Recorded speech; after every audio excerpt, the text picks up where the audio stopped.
lumbay ng kay tagal. Ngunit ngayon, nandito na ikaw. Ang pag-ibig na hinintahan, puso ay nalumbay ng kay tagal. Ngunit ngayon, nandito na ikaw. Ang pag-ibig na hinintahan,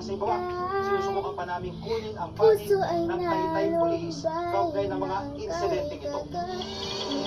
Arestado sa Lapu-Lapu City ang mag-asawang itinahin umano sa cyber-promoting Ikaw, ang pag-ibig na hinintahan. ang mga dayuhang matatanda. Ayun lang po. Isinabak daw ng mag-asawa ang kanilang 2 anak sa kalaswaan sa internet. Sinali pa nila ang 5 pamangkin. 2 taong gulang ang pinakabata, habang 12 taong gulang ang pinakamatanda. Kasama naman sa mga inaresto ang tiyahin ng mga bata na sangkot din daw sa iligal na gawain at nakuha pa sa bahay ng mga suspect ang ilang drug paraphernalia. Patong-patong na reklamo ang haharapin ng mga suspect.